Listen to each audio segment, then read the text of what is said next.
Hey everyone, welcome back to On Purpose, the number one health and wellness podcast in the world. Thanks to each and every one of you that come back every week to become happier, healthier, and more healed. Today's guest is someone that we've had on before, and you loved her. I know you loved her before, but you loved her on the show, and I couldn't wait to get her back on because we've never actually met in person until this day.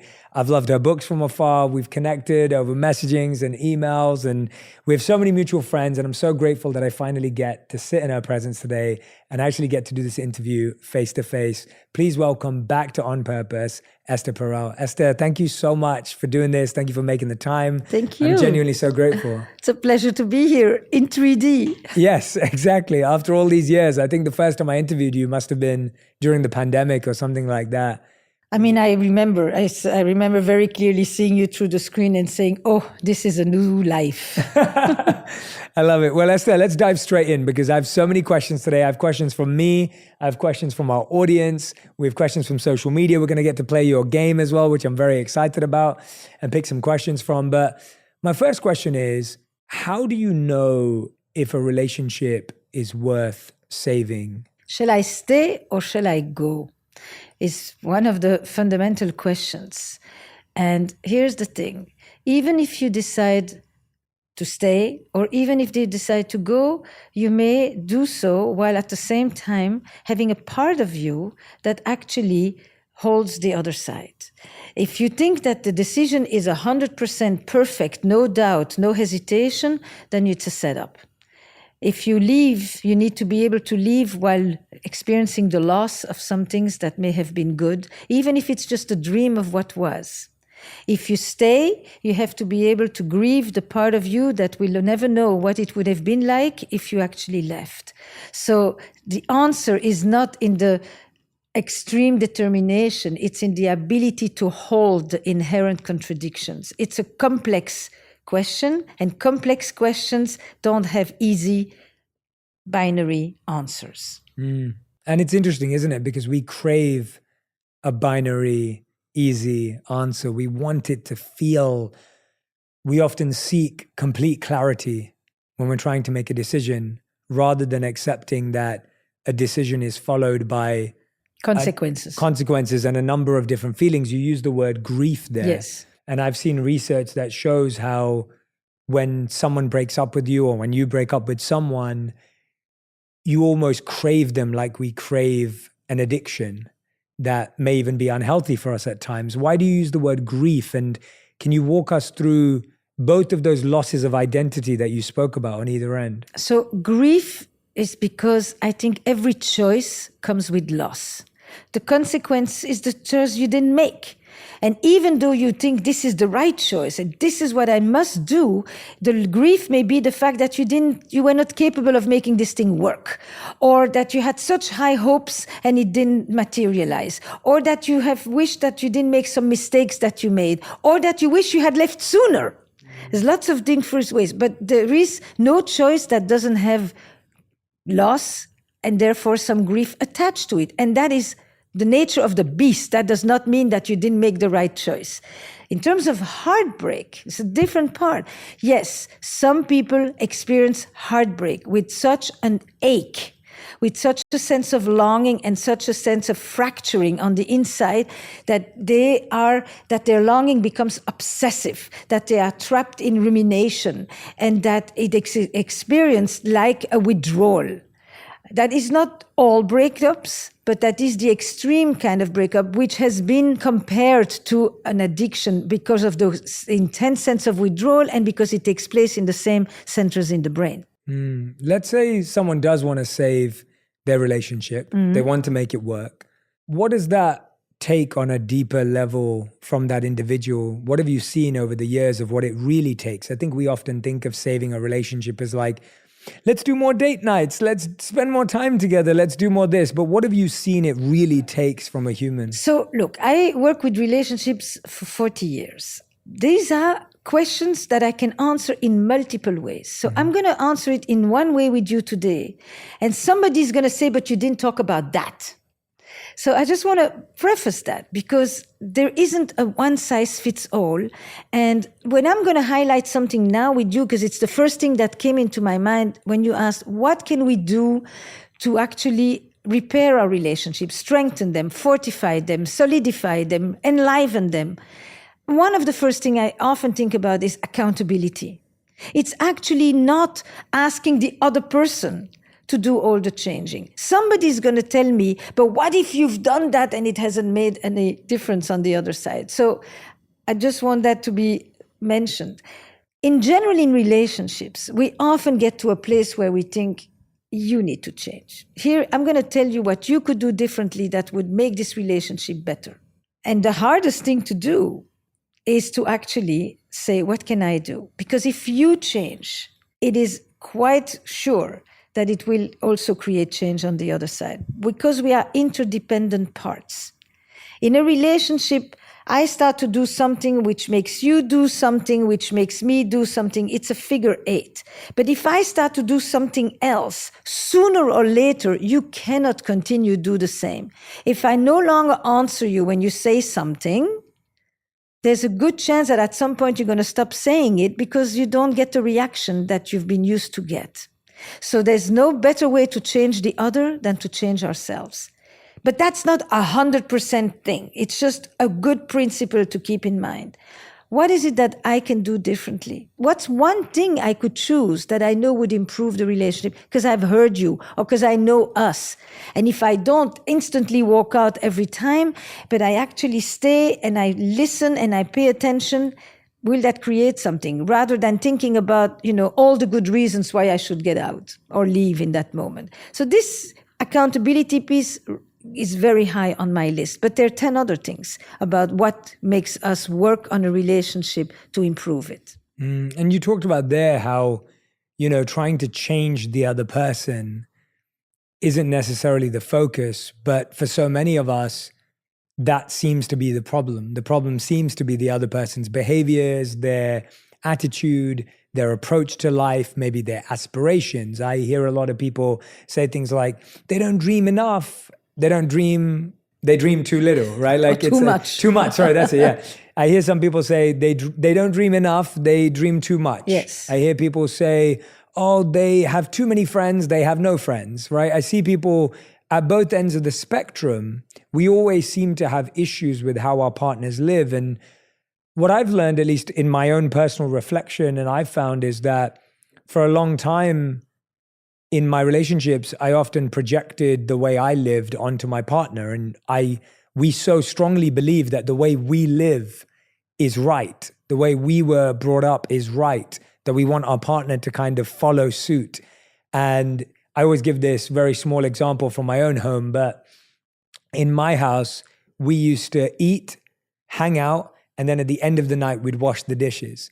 In my wife's home, they used to eat, wash the dishes, and then hang out.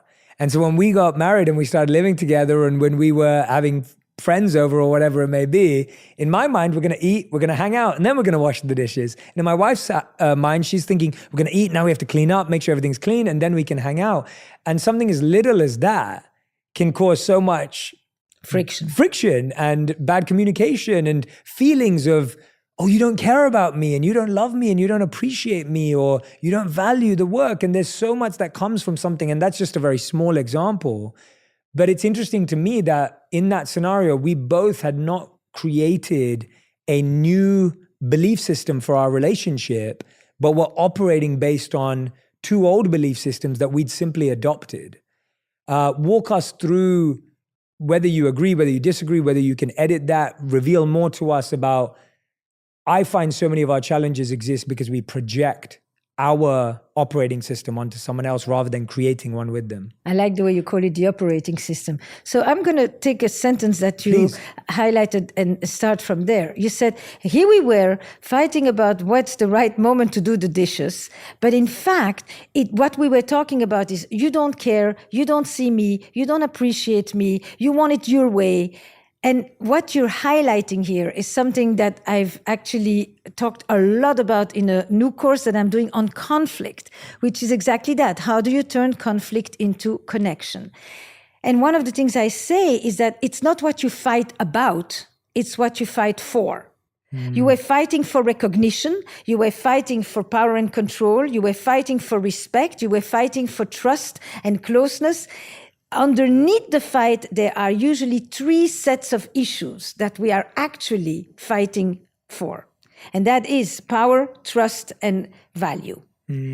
So you don't value me. I worked on this dish, on this cooking. I made this nice meal. I prepared. I tried to be kind to your friends, and you don't value me. So Once true. you've understood that, what is the hidden dimension that you are actually fighting for, the fight, the dishes, the when to do them becomes a lot more clear. A lot more clear, rather than it's not just I'm imposing my belief on you and I want it to do my way because my way is the right way. You may think this way, but the question is what happens when you have to confront yourself with someone who is different? I mean, everything about relationships is about straddling sameness and difference. And when you are a couples therapist, it's very typical that people come to you and they're like a drop-off center, right? They tell you, here, my relationship, here's my partner, let me tell you what's wrong with them and maybe you can fix them and I'll help you. I'll be your adjunct. Yeah, exactly. On how to make my partner understand why my family's way of doing things is the best way of doing things. It's a very good way. And so then the question is, if you have to change your mind, does that mean that it's a loss of your identity?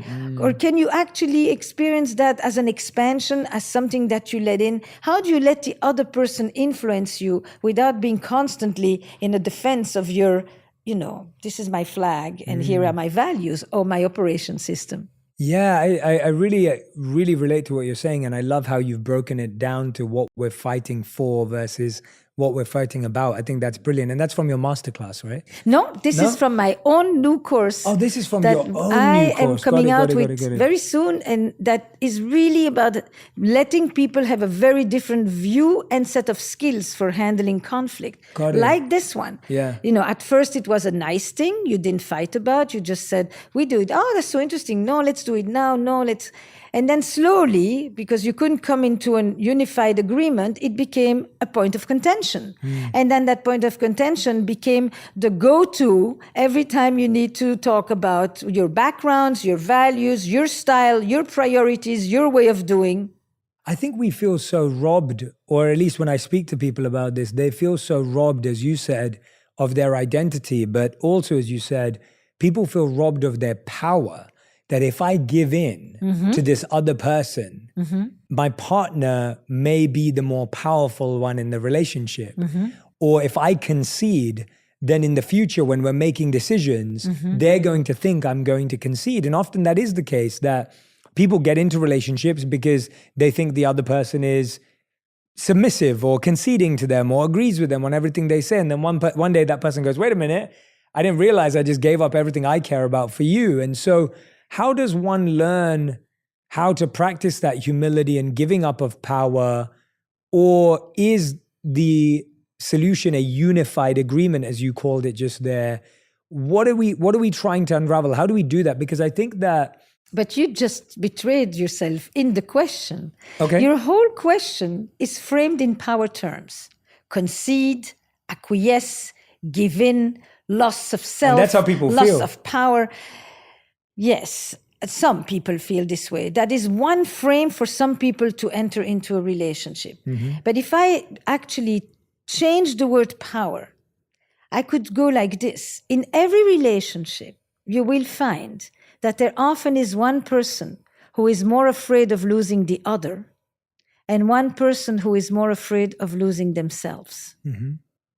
One person more afraid of abandonment and rejection, therefore more likely to acquiesce, to pacify, to placate, to say yes until maybe one day not.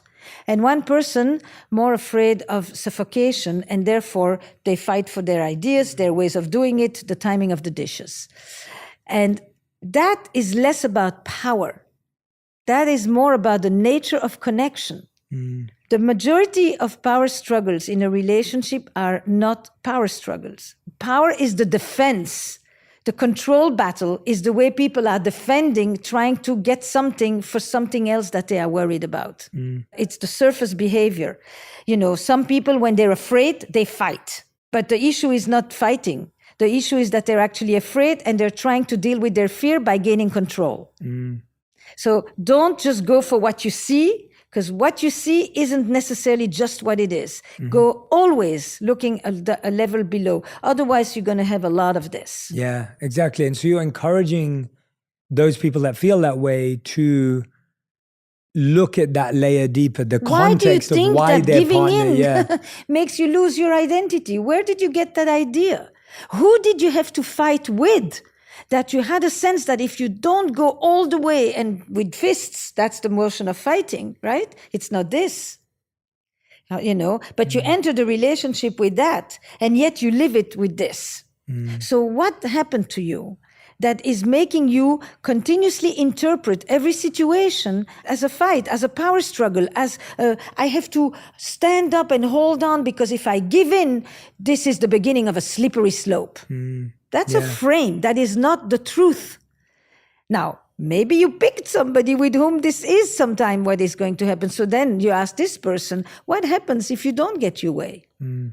For you, the question is, what happens if the other person gets their way? And for you, the question is, what happens when you don't get your way? Can you still feel confident even if you don't trample somebody? Yeah, and I think the questions you're asking that we all need to reflect on for ourselves, I almost think they're as important to ask our partners, like to understand what happened to them, like why they're in that position, why they get afraid. And I think that curiosity is so often lost in romantic relationships where we don't understand why someone is the way they are. We just assume that it's about us. Like we make it personal. We don't recognize that they have a whole history of relationships, of family, of parenting, of experiences that have made them that way. And maybe they are dealing with a deep fear or a deep challenge. Does that resonate? Yes, this thing about curiosity is the most important shift we try to make. Curiosity about yourself and curiosity about your partner or friend or coworker, whoever the other is. Curiosity is on the other side of reactivity. So everything dealing with conflict is about helping us shift from reactive to reflective and curious. But more interestingly, what you reminded me of is a thing I talk about in the course that's called fundamental attribution error. If you are nasty or reactive or bullying me a bit, or even just simply if you're late, whatever you're doing, the tendency is to think that when you do this, it's because you have a negative personality. But if I am nasty or short or cutting a little bit, then it's because I had a tough day. Mine is circumstantial and yours is characterological. And the loss of curiosity in relationships is because we tend to think that we are more complex than our partner. And that's what makes us not ask, what is your story with this? Why do you need to get things your way all the time? Why do you have to drill it in until I finally say, whatever you want, dear, we'll do it your way, because unless you got it your way, you think that you are, on the floor. Yeah, I think people, and Esther, you've done this for decades now. Like, I'm sure you feel that what we're really addressing here, which I'm so happy that we've kind of gone in this direction. It's beautiful, and I'm so happy that we're there. That this idea of, are you curious about yourself and why it's happening and what happened to you? Are you curious about your partner and what happened to them? Are you not making it personal? Are you thinking about working as a team, building unified agreements? All of this language is so positive. And I genuinely believe that what we've just covered is so often missed in relationships because we're so busy pointing the finger and pointing the blame and pointing the responsibility that, as you started off with, there's a lack of accountability. And that being such a brilliant shift to even just start with. It's liberating. Yeah. It's actually liberating for people to say, let me check myself for a minute. The fear that people have is, why me? Is it my problem? Why are you blaming me? No. Taking responsibility is liberating because the only thing you can really change is you. There's a lot more freedom to do something about yourself than to go look for your partner on the other side. I had a moment like that recently. So I was on the phone and I was a little agitated talking to banks and people and administrating, bureaucracy, which gets me agitated. And and then my partner said, you too? And then my husband says to me, I have a headache. I said, what happened? He says, you've been so yelling here next to me in the car. And I'm like, I'm trying to solve these problems. And you can't just say to me, that's really frustrating. These people were like keeping you on the phone for an hour. You think I wanted to be on the phone for an hour with this? And I just felt like a little lack of empathy, please, a bit of sympathy, some support. And on top of it, I'm getting scolded now for my attitude. And I sat there and I began brooding. And I said, okay, I'm not going to talk to you. I thought, if you don't want to, if I'm that unpleasant, well, then I'm not going to say anything. And then I sat in there and I'm thinking, I'm married almost 40 years. I'm thinking to myself, am I going to go do this one again? Why am I doing this? Why do I feel so upset? Why don't I just simply say, I can imagine that it was unpleasant to. So he says to me, why don't you say something about the fact that it's really annoying to sit next to someone who is so agitated? And I'm thinking, why doesn't you say something about how frustrating it is that I need to be so agitated? And this could have turned into a real fight. Yeah. And luckily, a little bit of humor takes us out of it very quickly. It's like, it became like, how many minutes are we going to do this? Yes. And where was that coming from after all this time? Like you said, you've been together for 4 decades. You love each other. Like you trust each other. You've worked through so many of these things. What do you think it is that we're still fighting for in that moment? Like what is it? Because it doesn't go away. You're right. Like we have two answers. Yeah. I mean, we would have very different answers to your question. First of all, just so you understand, I will tell you, I sometimes, hear him talk in a situation like this, and he's could you explain to me why this is? And I'm thinking, tell them that this is not right, and he says, afterwards he hangs up, says, I was very angry on the phone. And I'm like, excuse me, that is good, So I don't think I get much further by being more, confrontational. Then actually, I don't think I'm any more effective. I think these situations are frustrating whichever way. But we get into an argument over which of our approaches is the better one to talk with the bureaucracy. It's ridiculous. Yeah, exactly. And So he thinks I should be nicer. Right. And I think he should be a little more direct. And what are you saying? Are you saying that neither approach matters and we're arguing about something insignificant, or is it no? Here's the thing. You're in a situation where you are bound to not necessarily be successful. Yes. You're bound to experience some helplessness. It is frustrating. The situation is frustrating. Instead of dealing with the frustration of the situation, you start to blame the other person for the fact that they didn't get to the result that you wanted. Instead of this kind of situation where you go back week after week with another person on the phone, automated thing, and instead of allying together against the situation, you start to project onto the other. Why are you not competent so that I don't have to feel so helpless? Yes. Yeah. Wow. Yeah, exactly. And I can relate to that. We had a similar one, kind of inverse to what you just said, but a similar interaction where I remember my wife would often say to me, I've had a really tough day. And I'd take that as an opportunity to say, I had a tough day too, and mine was tougher. I would go further. I'd say, I had a tough week. You really I'm like, really up to and it's like I'm using her opportunity to be vulnerable and to share how she feels with me and to feel comforted and supported and just heard, to be heard. I'm using her opportunity to be heard, to hear myself. It's kind of like when you were looking at me, looking at myself earlier. It's like that idea of, she's saying, hey, just sit with me for a second. And I'm saying, well, no, sit with me for a week and think about where I'm coming from. You have it tough. Yeah. And then now it just turns into a competition as to whose life is tougher. Right. And making the other person feel like their pain is not valuable, or that their stress that they've gone through is insignificant compared to mine. And all of a sudden you're fighting for something that you don't even want to prove to your partner. Like, I don't want to make my partner feel like their pain is not valuable, but because I'm not honoring my challenge and my stress and what I'm going through, I'm expecting to use their space to do that. You just explained it very well. But sometimes, Yeah, please. I mean, the effect is the same. You topping her, in such a big way, completely says to her, you have nothing to complain about, which is not necessarily your intention, but it is often the way the other person registers it. And then the question to you is, do you ever say to her, I have a tough week, without her prompt? Yes. Because part of what happens is that you get prompted by the other person, and it suddenly says, oh, if you give yourself the permission to complain or to just vent a moment, then maybe I get that permission too.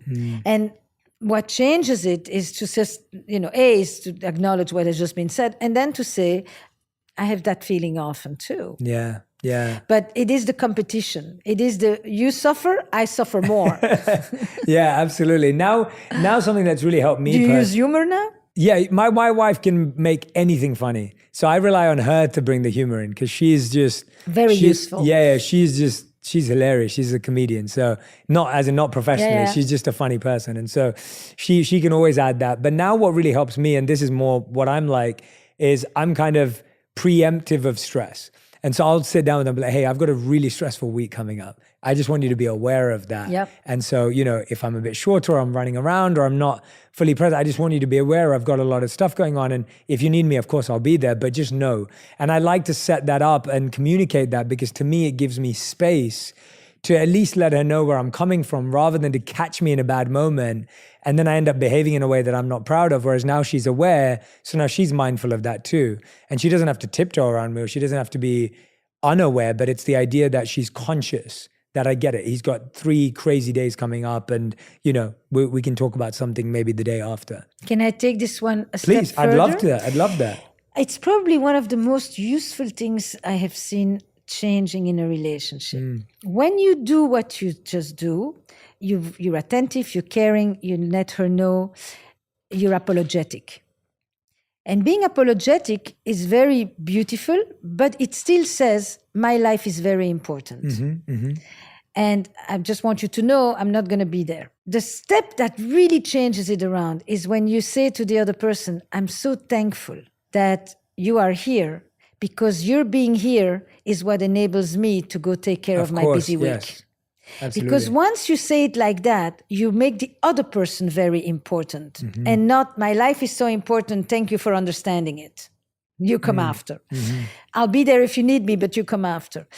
The thanking reinforces the interdependence. And it's true, because you couldn't go and attend to your life the way you do without having the other person do whatever it takes for you to be able to be absent for a while. And when you acknowledge that, it makes them feel like they're part of the story rather than they're on hold while your story unfolds. Absolutely. Absolutely. I couldn't agree with you more. And I've always found that, at least for me, doing that separately in different contexts has at least helped me when it's not tied to the same context. But I love that idea, and I fully agree with you. Like, I think... It's a nice switch. Yeah, it's beautiful. It's a tweak that really changes the power dynamic in the relationship in a small move. Yes, definitely. It's switching the significance from yourself to this relationship and the support that you each provide. Yeah, that's beautiful. I love that. I love what we're talking about, and you've probably heard this a million times, and that's what I think it's important to address. A lot of people will say, I want to talk to my partner about these things. I want to be curious about them. I want to ask them about their past. But every time I do, they shut down. They go quiet. They don't want to talk about it. If I get curious and say, hey, when we're not arguing, but when we're just talking, and I say, hey, you know what? I just wanted to figure out, like, is there anything that scares you from your past? Is there anything that worries you? Or is there any challenge you're going through? Like, how can I help you? And the other person goes, no, I'm fine. I'm okay. I'm dealing with it. And people often feel like they get shut down when they're trying to be curious. I'm sure you've heard this a million times in sessions. And how have you dealt with that? I'll be honest, managing money has always been something I've had to stay mindful about. It feels like everywhere you turn, someone's trying to make you spend. That's where Acorns comes in. Acorns is a financial wellness app that makes it easy to start saving and investing for your future. You don't need to be an expert. Acorns will recommend a diversified portfolio that matches you and your money goals. You don't need to be rich. Acorns lets you get started with the spare money you've got right now. even if all you've got is spare change. Sign up now and join the over 13 million all-time customers who have already saved and invested over $22 billion with Acorns. Plus, Acorns will boost your new account with a $20 bonus investment. Offer available at acorns.com/purpose. That's acorns.com/PURPOSE to get your $20 bonus investment today. Paid non-client endorsement. Compensation provides incentive to positively promote Acorns. Tier 6 compensation provided. Investment involves risk. Acorns Advisors LLC, an SEC registered investment advisor. View important disclosures at acorns.com/purpose. I'm Cheryl Swoops, WNBA champ, 3-time Olympian, and Basketball Hall of Famer. I'm a mom and I'm a woman. I'm Tarika Foster Brasby, journalist, sports reporter, basketball analyst, a wife, and I'm also a woman. And on our new podcast, we're talking about the real obstacles women face day to day. See, athlete or not, we all know it takes a lot as women to be at the top of our game. We want to share those stories about balancing work and relationships, motherhood, career shifts. You know, just all the shit we go through. Because no matter who you are, there are levels to what we experience as women. And T and I, well, we have no problem going there. Listen to Levels to This with Cheryl Swoops and Tarika Foster Brasby, an iHeart Women's Sports production in partnership with Deep Blue Sports and Entertainment. You can find us on the iHeartRadio app, Apple Podcasts, or wherever you get your podcasts. For more than 30 years in Kansas City, Kansas, a man allegedly raped and terrorized Black women. A detective named Roger Golubsky. He told me to keep my mouth closed. If I did say anything, I would come up missing like so many others. But then, right before trial, he was found dead, leaving countless questions behind. Listen to Corruption Uncovered from Rock Nation and its philanthropic and justice division, Team Rock, wherever you get your podcasts. If you've tried to ask your partner a certain set of questions and you systematically get the same answer, change tactic. The point is not doing it one more time, hoping that this time you're going to get a better response. It's a little bit like Moses and the rock. You know, the water won't flow. Yes. So what I like is not to be so direct. You know, somebody told me recently that they had gone to an offsite at work. So it started in a different context, but it's a good example. And she organized this whole offsite. And she took a card from the game. From where should we begin? And the card was somebody who impacted your life and doesn't know it. And the whole group went through this question. And basically, people spoke that you knew nothing about, people who never talk, and people who you thought you knew that came up with stories that you had no idea about. Try to do it in a more playful way. Try to do it sometimes as part of a dinner conversation. Try to do it with a question that is less on the nose, you know, and that invites you to then start from anywhere you want. This is an interesting question that you can answer at so many levels of depth. There are many of those. If you just say, tell me about your past, no. You know, you saw this movie and you saw what happened there. It's like, anything of that is familiar to you, and you tell your story. You need to create a context. Yes. For many people, digging deep into the past is traumatizing, aversive, scary, uninteresting, you know, or they don't have the vocabulary for it. It's the other thing. So that's why people have used the arts. Books, movies, plays, songs, poetry, they speak our human experience with, and we only have to say, that's my thing. So sometimes I say to people, you know, how about you find some songs that express the stuff that you don't know how to talk about? And that's a much lighter lift than tell me about your past, you know? A character that represents the parent that you grew up with. And you go and find into a series, a television series, one of these characters. They've all been written about. Use other mediums, other vocabularies to open up stuff that people don't necessarily want to be in therapy with their partner. Yeah, I love that. That's such great advice. And I couldn't agree more. I always say, everyone who's listening to me, I always say to them, like, please don't force my book onto your partner. Like, please don't. Like, you may love my book, so you may love my work. Put it on the night table. Yeah. Please don't do that. And I always say to people, like, it's about speaking the language that your partner connects to. And that's what you're saying. The language could be music. The language could be art. The language could be movies. And I always talk about one of the reasons why I love having my podcast is because I get to speak to so many different people from so many different backgrounds, so many different walks of life, talking about similar things. You read a book a day. Yeah, exactly. And what I find is someone may relate to athletes more. So if an athlete is opening up about their mental health and their vulnerability or a challenge they have with a parent, your partner may respond to that more than they would a coach, a therapist, a psychologist, or one of your partners may respond to academics and scientists more than they would to a guide. And it doesn't matter how they open up. And so I love that you said that. And I love that you said sometimes we're just trying the same strategy for too long. And, you know, like you said, on the nose, we kind of approach it in a very linear linear way. Like, tell me about, you know, you're doing this. What happened to you before? You know, like a cause and effect. It was, you know, play with it. Yeah, you're trying to be their therapist and you can't. I think play is a good thing. I think movement is important too. Many people talk much more easily when they're walking, when they're hiking, when they're, you know, on a ski lift. Don't just sit and try to do face-to-face. There's a reason that fishing is so good because you do parallel play. Everybody is looking forward. Nobody has to lock eyes. And it allows me to think out loud and to answer a question here and there. The other thing is sometimes the question comes later. Often there's one person that's much more articulate about some of these things than another. So find other mediums, other vocabularies, and other settings. Start with that. Yeah, I love that. One of my favorite dates that me and my wife went on very early on was this activity in England called Go Ape.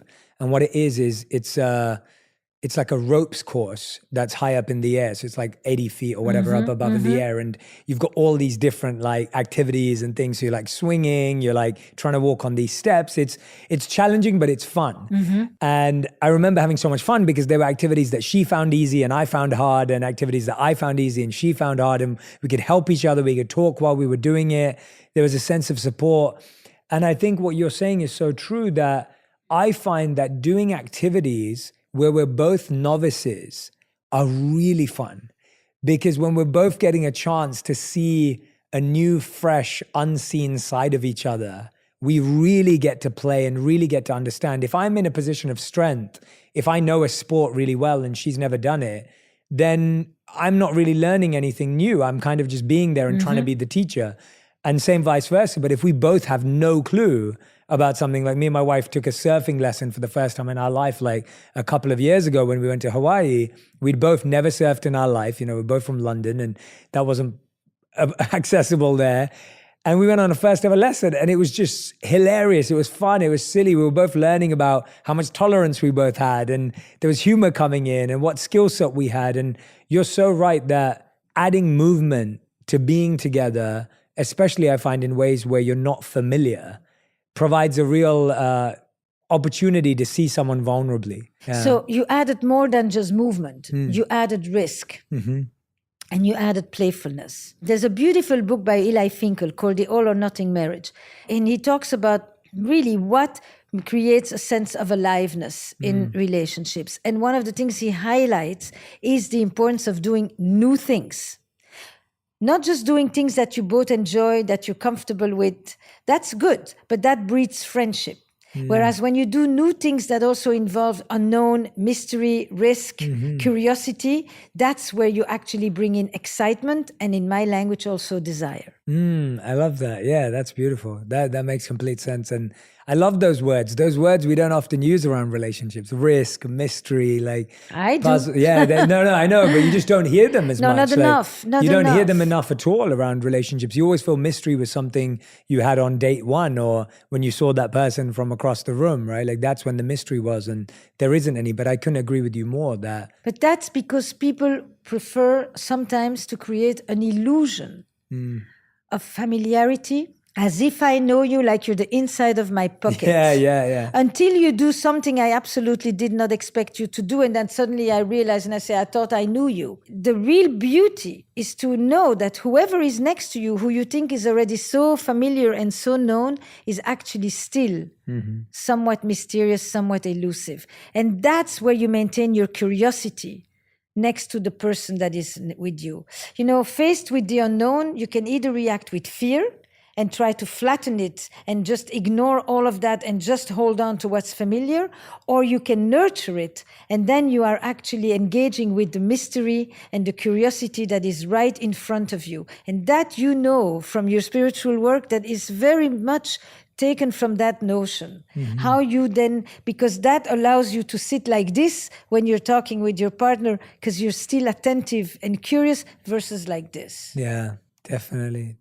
Let's say someone decides to break up, or maybe they're broken up with, and we can talk about both sides of that. If we talk about the side of someone's decided to break up with someone for their own reasons, and of course there could be a million reasons for breaking up with someone, so it's hard to be specific there. But if someone's broken up with someone, but they are having those feelings, as you said, the consequences will be you'll still have that grief of what could have been. You have the consequences of maybe it could have worked, maybe we should have tried. There's still a feeling of, I wish they were still around. I used to talk to them every day at 7 p.m. at night. I used to, on a Friday night, we'd always go to this favorite restaurant, whatever it may have been. We have these memories. What do people do with that feeling? What do you do with that feeling of craving?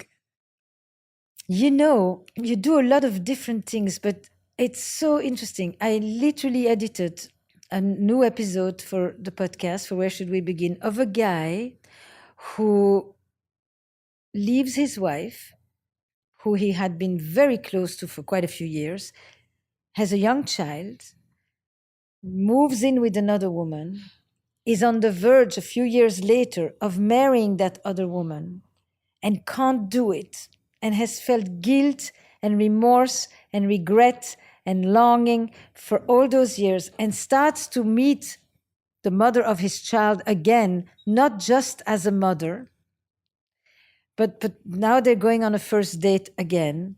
And it's like, I left you and then I came back to you.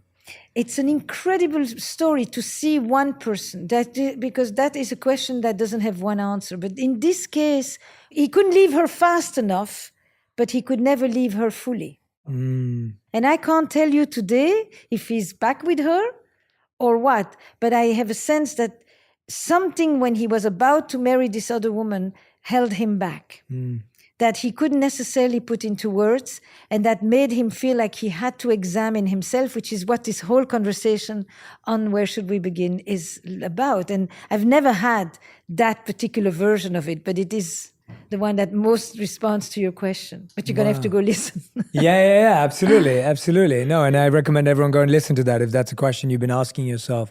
I think that heartache that people feel often feels endless, as you said. It can just go on and on and on forever. People feel like, we've always heard, time will heal all wounds, but... Who instigated the breakup really changes a lot, or if it was mutual. Is it ever mutual? Yes, okay. I think that it is often mutual, where two people say we evolved into something else, or it just didn't work, or, both people may have felt it, but one person was able to say, let's do it. That makes sense. Yeah. And the person who is more afraid of abandonment and rejection and all of that is often more the person who may not say it, but that doesn't mean they didn't feel it. Many people tell you, I didn't have the guts to do it, but it's the best thing that happened to me. My partner pushed it. I didn't want it then. So between what happens in the moment and how people experience the consequence, it's not one and the same. The person who may have pushed it may be the one who has the most regret.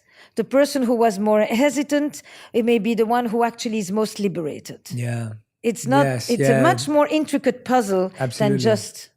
Of course. What are some of the phases that you see people go through that can give people hope that there is another side to this? Because I think when you're in it, the emotion is, I'm never going to be loved again. I'll never find someone as good as them again. I can't trust anyone again, right? Like these are the thoughts that people are repeating in their minds. What does someone need to understand during that time to know? You just made me think of another episode of this, but it's the daughter who describes how one day a truck came, took all of her father's stuff. I mean, never comes back home. That's a story that we hear quite often. And then all the situations of betrayal, of infidelity, of falling in love with somebody else, or discovering that your partner, wants a fundamentally different relationship than you. And I think that the situations where you are like completely sidelined and you realize, wow, the first experience you have is that your whole sense of reality is shattered. I thought I knew my life. And this has nothing to do with where I thought I was at. How can this be happening to me? You're in a state of confusion, in a state of disbelief, and in a state of shock. And in a state where you feel like you've been just ejected from your life. You had value and you have none. That's all part of betrayal. It's not just the lying. It's the fact that somebody could toss you away like that and that you think, I don't matter. And that's what makes you much more afraid. Will I ever find someone who can hold me, care and carry me, and can I trust that ever again? Because I trusted it here. The question is as much about how do I trust again? But not just how do I trust somebody else, how do I trust my own perception? That's the piece that when you lose the belief in your ability to know that what you believe is what is, then you are on such shaky ground. So it demands a real scaffolding and a rebuilding. No, you haven't lost your entire sense of perception because you have good friends, family, colleagues, mentors. There's not just that person. And you need to get your sense of value from noticing the other relationships that you have. So you need to bring those people into your life. Do not isolate at that moment. You need the people who see you differently from the one who just left you. And those who seek you out, those who value your presence, those who think you're great, and then slowly you often will find that you connect better with other people who have experienced a sense of betrayal like that. But betrayal is not only infidelity. It can also be in a partnership. It can be in being co-founders of something. And there are other relationships that go through this complete fracture. Slowly you begin to say, it's not one person's harming me or hurting me that is a decree on who I am and my self-worth. That person hurt me deeply. I have been hurt and I learned from this and I protect myself a little bit, but I don't have to protect myself in such a way that I don't live, because the biggest victory on this kind of hurt is the ability to love again, to trust again. You did not take that from me. That is probably your biggest vengeance, is to be happy. Wow. Yeah, I mean, that resonates very, very strongly. And first of all, can people rebuild trust after experiencing infidelity? And what does that process look like for someone? And how different is it to what they expect it to be? The beauty of your questions is that it filled an entire book of mine. Because it's actually a big, big topic. But if I was to try to summarize it, yes, of course people can rebuild trust. I mean, that is not everybody and not in every situation, but the process itself very much is real. And I have met, I began State of Affair by going to talk to couples that I had seen 5 or 10 years earlier to know whatever happens to these people. Because I see them in a moment of crisis and often I don't know afterwards. They decided to stay together, they worked it through and off they went. So I wanted to know, what does that relationship actually look like years later? Who are they? What happened to their bond? You rebuild trust through a few major stages. The first one is that whoever hurt you, especially if you choose to stay together, has the ability to express guilt and remorse for hurting you. Even if they don't feel guilty for the affair itself, even if they have a host of good explanations, good reasons that make it understandable, not justifiable, not condonable, but understandable, they still can experience the guilt and the remorse for hurting you. That acknowledgement is fundamental. It's fundamental in an intimate relationship, in a friendship, or between nations, for that matter. Then it's the ability to basically become what I call the vigilante of the relationship. It means it's your job now to say how much you value the relationship and to protect the relationship. So in the situation of an affair, for example, it means that instead of you're asking me questions about what I did and me hoping that you won't ask me because we've already gone through this 10 times, I ask you, is there something you want to ask me? Because if I bring it up, rather than hoping you won't bring it up, then I'm saying to you, I'm owning my thing, I take responsibility, I care about the relationship. And most of the time, if we have a good day, you may say to me, I don't want to talk about it, I'm having a good day. Because I am reminding us and I'm not letting it be forgotten and I'm taking charge. That's the vigilante. I'm the protector of the relationship. And then number 3 is to explain, to talk between the people. Why did you do this? What did it mean to you? And then what did it do to me? The affair always includes both sides. If you just talk about what it meant for you, you're missing a point. If we're just talking about what it did to me, we're missing a point. So the ability to not just look at the facts, what did you do, but the meaning of it. Affairs have meaning. They're stories. They tell us something about the person, about the relationship. Not always bad things for that matter. So what did it mean to you? And those 3 stages, in the crisis phase, remorse, guilt, acknowledgement. In the insight phase, you are the vigilante, and together we explore meaning making of this crisis for us. What are we going to do with this? And then phase 3 is, if we do stay together, what's our vision for who we want to be? No, we will probably not go back to what we were, because what we were may have been part of why we got to where we are. Who do we want to be? What does it open up? An affair topples the scorecard in a relationship. So I may have accepted all kinds of things because this was the way I conceived of our relationship. And I was willing to not work, and I was willing to make more money. I was willing to work all the time. I was willing to do all the childcare. I was willing to do none of it. I was willing to take care of your ailing mother, of your addicted brother, whatever. I accepted a lot of things. But now, this basically gives me the opportunity to also say, I also have discontent. It's not just your affair that expresses the discontent. And so here's the fundamental line. Most of us today in the West are going to have 2 or 3 relationships in our adult life or marriages. Some of us are going to do it with the same person. So sometimes the affair is the end of the first marriage or the first relationship. But it can be the beginning of the next one with each other. And that's the rebuilding of the trust. Well said. Yeah, no, and I'm sure that's going to give people a lot of hope. But also what I love about your work and your books is that there's also a process there. There's a structure there. There's a method there for people to go, oh, okay, that's where we're at. That's what I'm struggling with. I think one of the biggest thoughts that repeats in people's minds when they're broken up with or when they've experienced infidelity that I hear from people is, Jay, I feel like I'm not worthy anymore. I feel like I'm not lovable again. I feel like I'm not desirable. While they are staying with the person or while they've broken up? Both.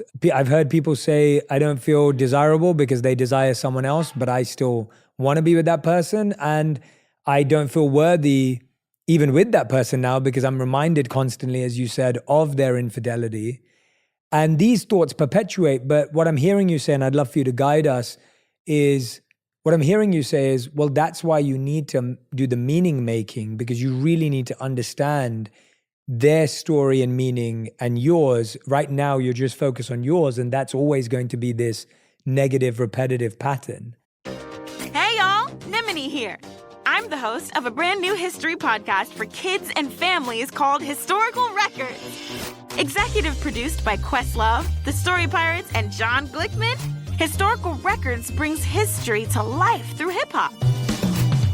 Crash slam, another one gone. Bash bam, another one gone. The crack of the bat and another one gone. The tip of the cap, cause another one gone. Each episode is about a different inspiring figure from history, like this one about Claudette Colvin, a 15-year-old girl in Alabama who refused to give up her seat on the city bus 9 whole months before Rosa Parks did the same thing. Check it. And if you get with me, did you know, I wouldn't give up my seat. 9 months before Rosa, it was Claudette Colvin. Get the kids in your life excited about history by tuning in to Historical Records. Because in order to make history, you have to make some noise. Listen to Historical Records on the iHeartRadio app, Apple Podcasts, or wherever you get your podcasts. In a galaxy far, far away. No, babe, that's taken. We're in our own world, remember? Right. In our own world, we're 2 space cadets. And totally normal humans. Sure, totally normal humans. Embark on a journey across the stars, discovering the wonders of the universe, 1 episode at a time. We'll talk about life, love, laughter, and why you should never argue with your co-pilot. Especially when she's always right. Right. And if we hit turbulence, just blame it on Mercury retrograde. Or Emily's questionable space piloting skills. Hey, join us on In Our Own World for cosmic conversations, stellar laughs, and super corny dad jokes. Listen to In Our Own World as a part of the My Cultura podcast network, available on the iHeartRadio app, Apple Podcasts, or wherever you get your podcasts. And don't worry, we promise to avoid any black holes. Most of the time. Hey friends, I'm Jessica Capshaw. And this is Camilla Luddington. And we have a new podcast, Call It What It Is. You may know us from Graceland Memorial, but did you know that we are actually besties in real life? And as all besties do, we navigate the highs and lows of life together. And what does that look like? 1,000 pep talks, 1,000,000 I've got yous, some very urgent I'm coming overs. Because, I don't know, let's face it, life can get even crazier than a season finale of Grey's Anatomy. And now here we are, opening up the friendship circle to you. Someone's cheating? We've got you on that. In-laws are in line? Let's get into it. Toxic friendship? Air it out. We're on your side to help you with your concerns. Talk about ours, and every once in a while, bring on an awesome guest to get their take on the things that you bring us. While we may be unlicensed to advise, we're going to do it anyway. Listen to Call It What It Is on the iHeartRadio app, Apple Podcasts, or wherever you get your podcasts. You remind me of a couple I saw, and this man had done something that was really egregious in some way, because he had taken everything that was special to the relationship and shared it with the other person. But everything. Wow. Their favorite places, restaurants, clothing. I mean, wow. He had left nothing sacred. That's a devaluing, right? And whenever they would drive, there was a way when they would arrive to a place and she would look at him and it was like, there too. And so he would dread it because he knew he was guilty as charged. And then I began to say to him, I want you every time you drive, when there is a place, you say yes, there too, without waiting for the question. Because you know that you have to stand, but when there is, that you have to stand accountable. But when there is a place not, you say, no, they not. Before the question comes up. That's part of the vigilante. So that you protect the relationship and you bring back the value. You say, now go create new places too, that are new for the two of you, and that you need new cells. You can't just go back and try to re-enter the spaces that you were in. The loss of value gets addressed by having someone who is slowly reclaiming the value. The feeling is true, but it doesn't mean that because they had desire for someone else, they had none for you. Actually, sometimes they had desire for someone else because you had none for them. The person who says that to you comes with one particular story, but there's so many stories. Sometimes you have a person who was completely uninterested for a decade, and then they are upset that their partner was interested with somebody else. It's not just, I was there available for you and you dumped me for someone that you looked at with a bigger, fonder eyes. So what people experience after the betrayal, doesn't always tell the story of what happened before. And that's why the meaning making is so really important. You know, sometimes somebody is going to say to the other, you devalued me for 10 years. You barely paid any attention to me. You were so enraptured in your work. You were so busy with your phone. You were so, I was abandoned long before, and that also needs to be put into the story. The story doesn't start the moment that you discover something, because there are a lot of moving pieces underneath, and people addressing this with carefulness and responsibility is the process. The hope doesn't come from nowhere. It comes because two people say, this is important. We built something. We've been together 5, 10, 15 years, 25 years. We're not letting this just go. Now we need to reclaim the value of this for both of us. Absolutely. This idea that we're going to have 2 to 3 relationships in our adult life, and they could either be with the same person or, of course, with 2 to 3 different people. And I think this idea of choice and selection has obviously rapidly changed because of technology and apps and the amount of people you can bump into. I looked at studies saying that, 25 years ago, most people ended up with someone within a 5-mile radius of where they grew up. We know that that's not the case anymore. People are moving countries for people, moving states. People are living in different parts of the world. We both live in different parts of the world than where we grew up. And so when I look at that, one of the biggest challenges I find or that I hear from people is because there's so much selection, there's a sense of like, I'm not feeling any spark. I'm not feeling any chemistry. I don't feel a connection with this person. I hear that a lot, and let's address that. And then the other thing I hear is this idea of like, this guy didn't have as much as the other guy, or, and you start comparing it because you're just exposed to so many more people now. And you're almost comparing resumes of people that you've heard about, spoken to, seen on a dating app, introduced through your friends. So this idea of choice and the paradox of choice, as it's always been called in studies, from products to people now, we can get stuck at a grocery store wondering which product to buy, but in dating, it feels like you can keep going because you can just keep swiping. Let's talk about both of those. The idea of how do you choose? How do you select? And when you're choosing and selecting, how do you not feel that sense of there could be more? I said choice comes with loss. I'm actually very excited about this question because I'm very interested in this at this moment, right? I'm interested in the intersection of technology and relationships and mental health. And I've just done a bunch of episodes with people in the dating scene because of exactly this. So we have a frenzy of romantic consumerism in which, in search of the perfect, people are no longer happy with the good. Mm-hmm.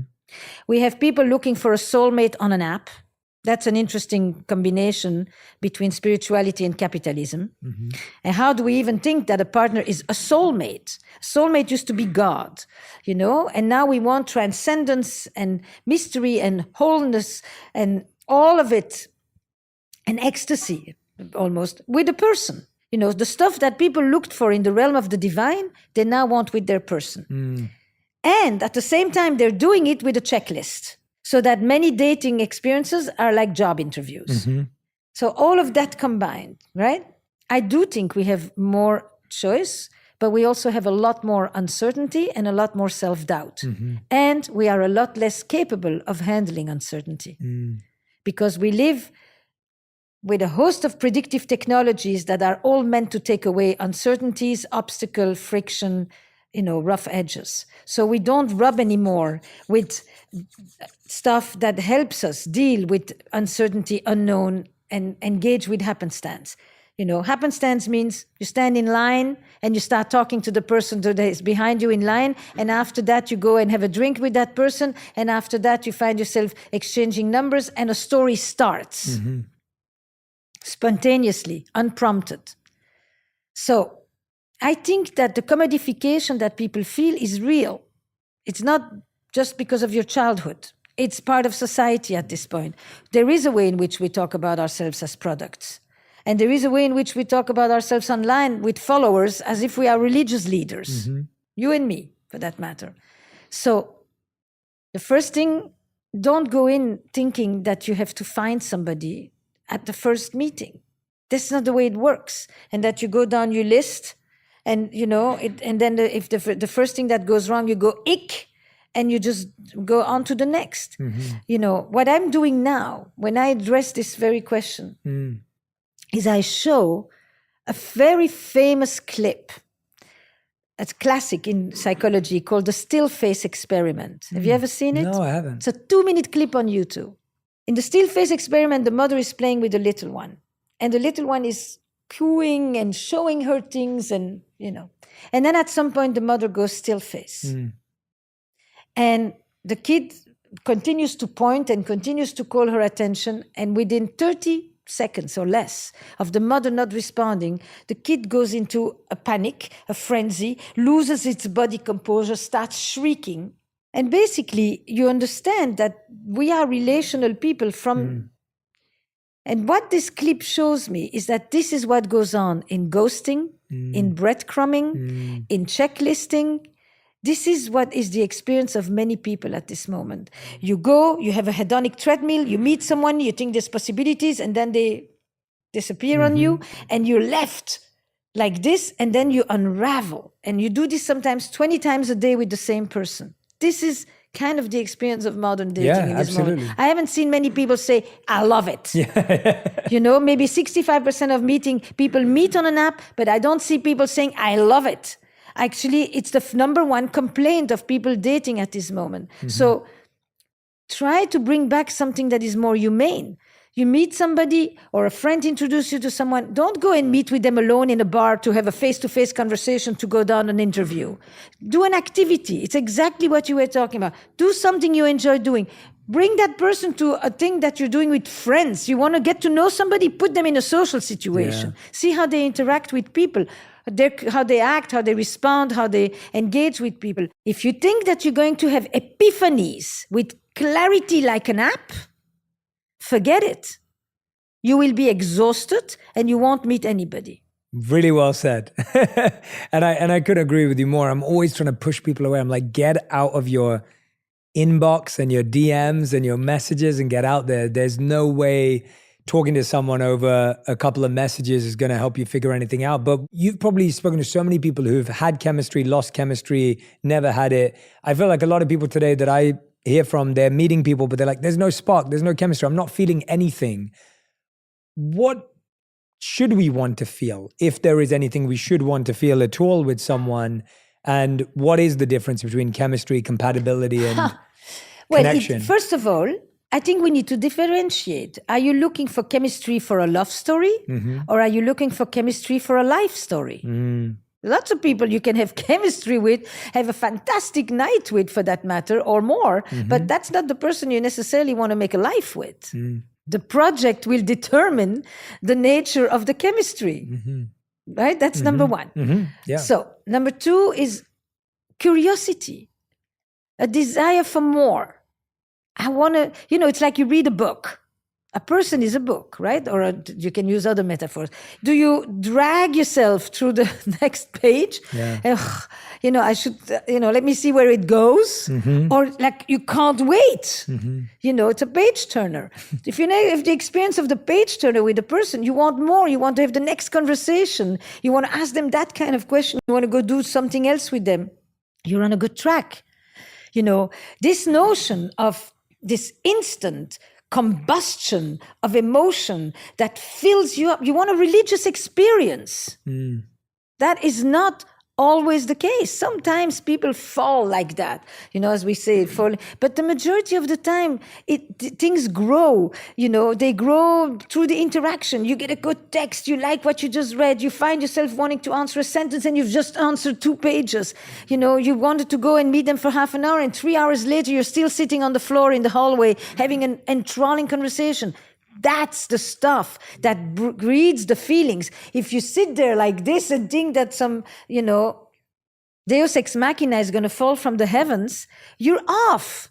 It's this false certainty that is not the majority of people. And there's many ways in. Some people start hot and then they become lukewarm. Yeah. And some people start lukewarm and the heat grows over time. There isn't one narrative. This notion that Hollywood has sold us, that just like, and I can't wait.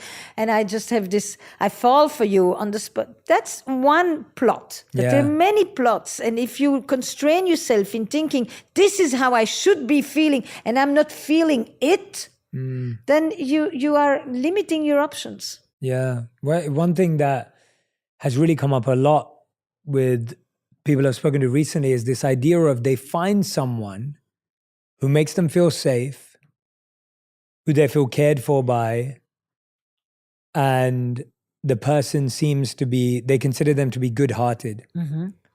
That person makes... I'm waiting for the but. Yes, exactly. You're right. You already know. You already know. This person, in their words, makes sense. But they feel like they're settling because there must be someone else who has all of that plus the other three things that they want. You are a perfect candidate for romantic consumerism if you think this way. You've been had. You've become a good person that your mind is set for somebody telling you, this is the product you need, the perfect fit.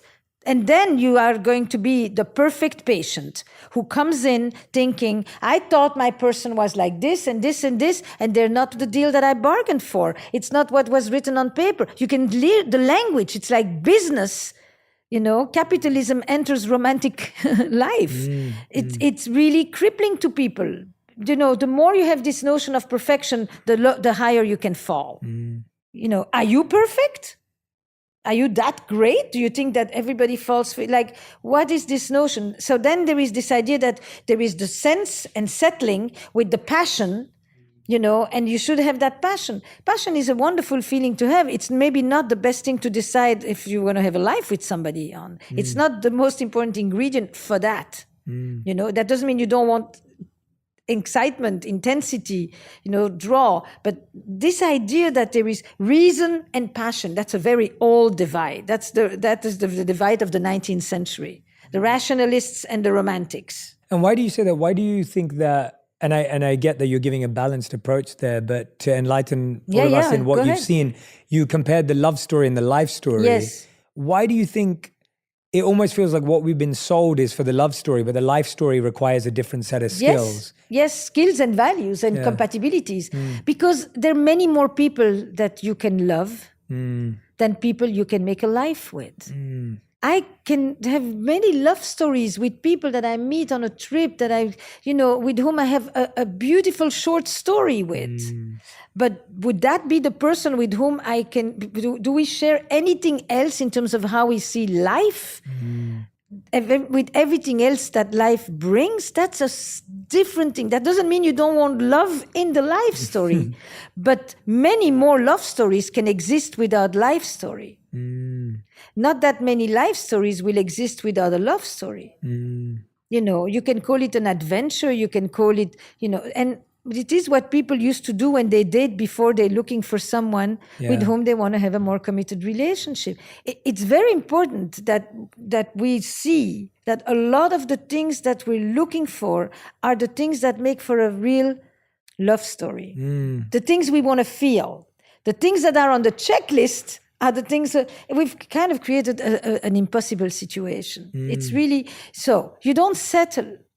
If you see that language says what? I am fantastic, or I am not fantastic, but I'm going to find someone fantastic who's going to make me rise. And it is a kind of use of people that really is creating such a psychological paucity. It's really eroding people's sense of self-esteem and sense of self-worth. It's not good. Yeah. Where are you at in your life? At 23, you're going to think differently from 33. At 33, it's likely that you're going to think of a few people that you said no to at 23 that were perfectly fine. And you kind of didn't because you kept thinking, I can do better. And this I can do better is eating people up. because it creates constant restlessness in relationships, in life, in pursuit. And then they need to go and meditate to get calmer, to be less restless. But the restlessness is this constant pursuit of more, better, younger, and therefore living with the feeling, not enough. I don't have enough, I'm not enough. And that's the crisis that then follows around self-worth. Because you constantly want more, you end up constantly feeling not enough. Yeah. And someone else will make me feel more than enough. Yes, the evaluation, Yeah. the meaning of finding the love partner today is that it will end my sense of constant self-evaluation. I'm evaluating myself, I'm presenting myself, I'm selling myself, I'm trying to compete on the market. It's like language, There's, the romantic language is about the market, the meat. And then when I find you, my beloved, I will finally stop the process of evaluation. This is a thing from Eva Illouz, a great sociologist that studies love relationships. That's such a beautiful language as well, that you want to end your process of evaluation when actually a life story is an evolution of self-evaluation. It's only going to come with more. Do you see there being inherent value in long-term committed relationships? Or is that also a construct of society? I work very cross-culturally, right? So I don't think the answer is the same if I am in Belgium, in India, in Turkey. But I think there is a lot of value in a long-term relationship, but the long-term relationship has doubled in lifespan. So 100 years ago, we lived half of now. So the long-term keeps on getting longer. But there is also tremendous value in having had the possibility of finally being able to end this and to start anew, or to never have had it and to start anew. People who marry for the first time in their 60s, or people who realize that they had a beautiful relationship for certain things and that now they needed something else. Marriage was an institution that you couldn't leave. You got in, and you got in for life. And if you didn't like it, you could hope for an early death of your partner, because that was the only way out, and especially for women. I mean, marriage has not meant the same for men and women. Marriage for same-sex people is very recent. So the question has a lot of different pieces. I think that there is something very beautiful in a long novel. And I think that there are beautiful short stories.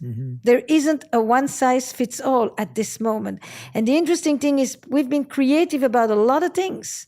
We disrupt, we are creative about even family life. We have blended families, same-sex families, single-parent families, accordion families. But when it comes to romantic couples, romanticism, the exclusiveness, the monogamous long-term model has been the dominant model for 2 centuries and is quite strong. So I think we can be more creative. And in rethinking relational arrangements and relationship arrangements that are more diverse and that bring in other people as in the community. Because what is happening in the long-term relationship of today is not only that it is much longer, but it is also much more isolated. Longer and lonelier. Longer and lonelier. One person to give us what normally an entire village should provide.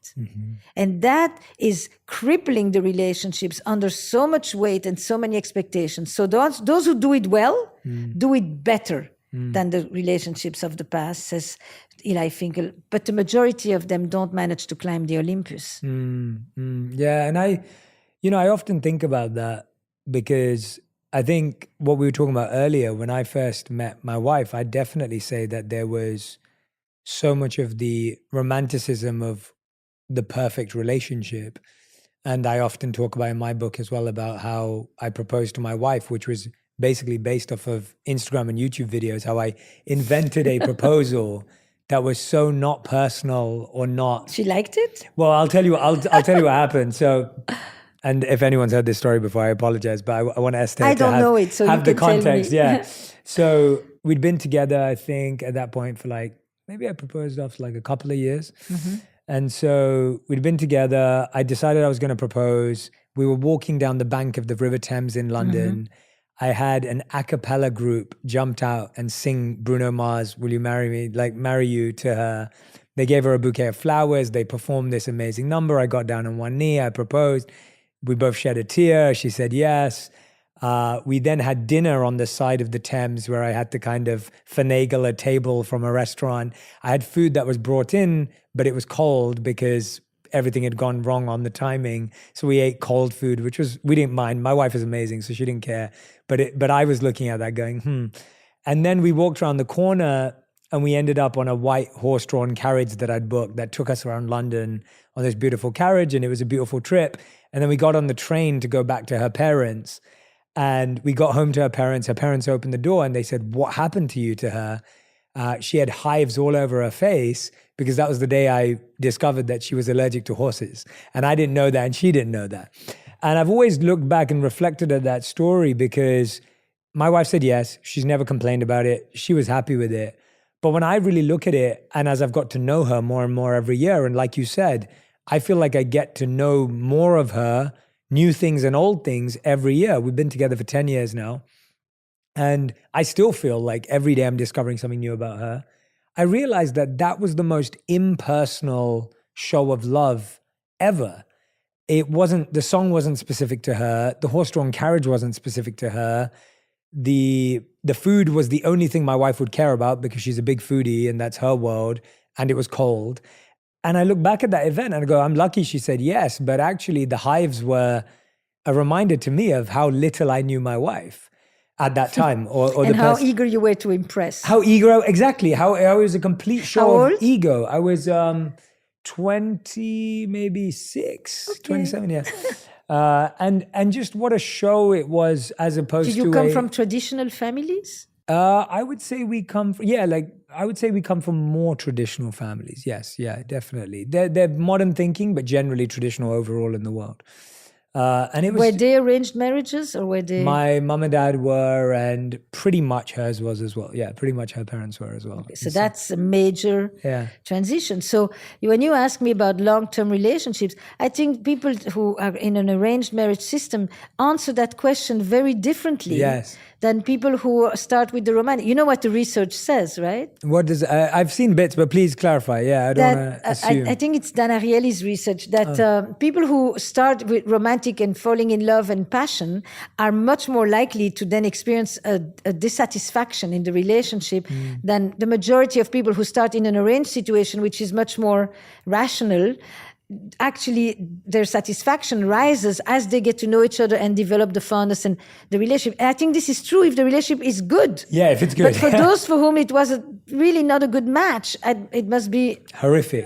Yeah, and I think the reason why I was sharing that story was because I think what I've realized, and you were mentioning this earlier, is that I feel like I found the person who has helped me continue self-evaluation in a way that I would have avoided with someone else, or that I would have tried to avoid if I would have had multiple love stories.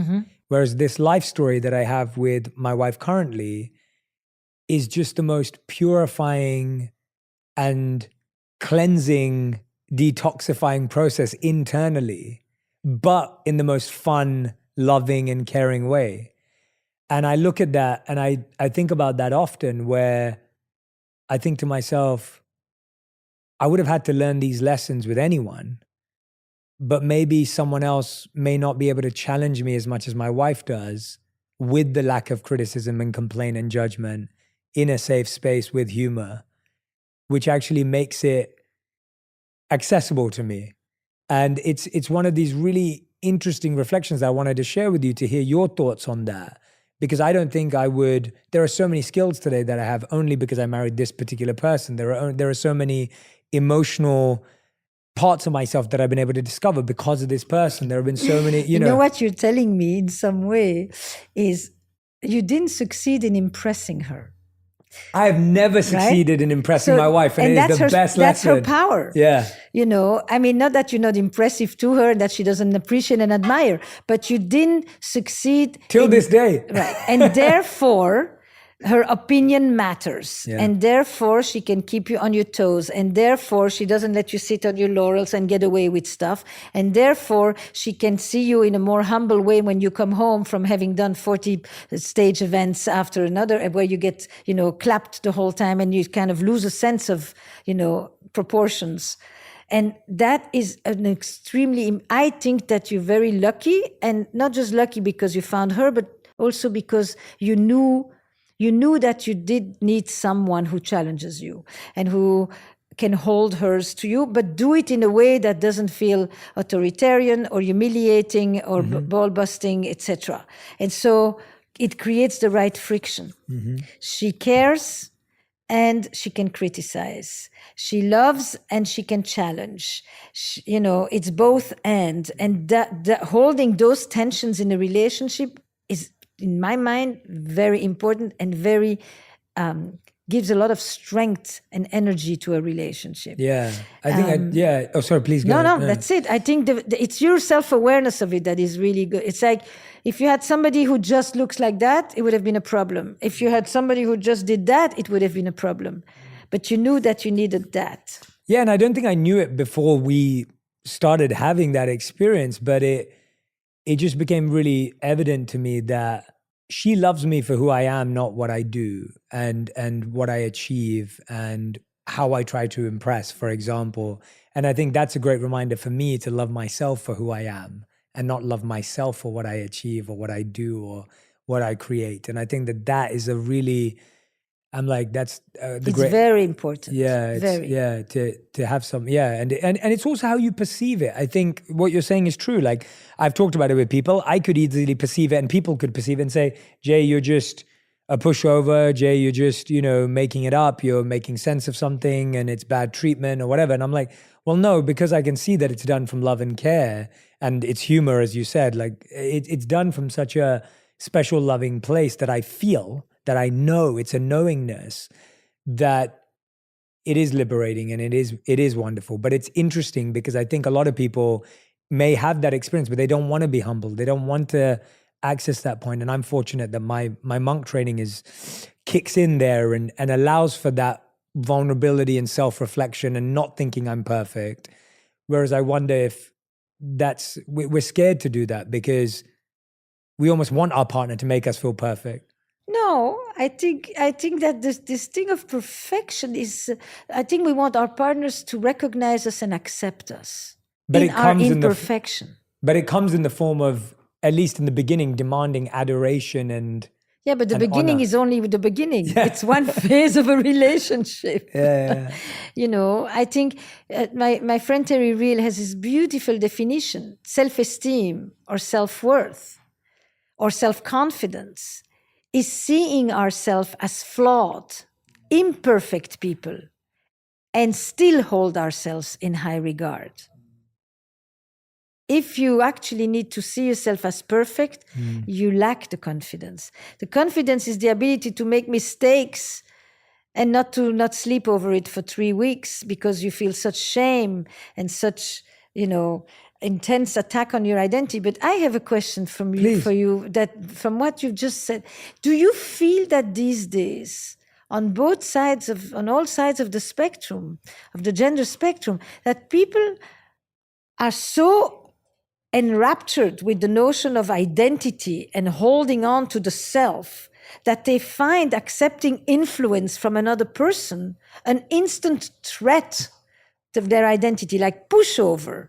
Pushover is like, it's a power dynamic instantly when you use that word. If you accept what your wife says, what kind of a man are you, right? You're just a pushover. That's more in the masculine version. The women have it but it is along the whole spectrum. Something about the way we are so busy protecting our egos is making everything that involves letting someone else actually have influence over us, which is part of what being in a relationship is about, as an attack. Yeah, I mean, I'd love to discuss this with you. And my reflection from what you were saying, and I was nodding along because there's so much of it that I agree with. I think that what I see is most of us struggle to know ourselves when we get into a relationship. So I think I'd propose that I don't think most people have a lot of self-awareness when they get into a romantic relationship. So they don't actually have a conscious sense of self-identity. We have a subconscious sense of self-identity in the sense of what our parents taught us and what family and media, we have all this mix of stuff, but we wouldn't, if I asked someone to lay out their top 10 values, they wouldn't be able to do that because they'd be like, I'm not sure. And what ends up happening, I think, in that scenario is you adopt the values of the other person. And then at some point you go, wait a minute, I've just been doing what you want. And you think that person made you adopt their values, but actually you just didn't know yours. And so I think you see that happen in some relationships. In other relationships, I think what you're saying is true. People are so definitive about their own self-identity that they go into a relationship going, I'm not going to get influenced at all by this person. And I think that also happens because we're getting into long-term relationships later in life. So if you're going into a relationship later in life, chances are you actually have, you know who you are and what you want to do and what you're building and what's important to you. When you're younger, you're less self-aware. When you're older, hopefully you're somewhat more self-aware. And so you're more concrete in your ideology. But the opposite could be equally true. The opposite could be equally when true. When you're young, you think you know everything and you're certain about stuff you have no certainty about. Totally. And when you get older, you actually become more flexible because you realize that there isn't one way for everything. Totally. Exactly. So it can be both ways. And I think overall, I think the point that at least I think we're trying to get to, which I like, is that it's a bit of both. It's almost like I'm trying to find this poem and I can't find it ever since I read it. It's one of those, and I'm sharing it here because hopefully someone finds it. I read this poem while I was researching and there was this beautiful poet and I can't find it. I've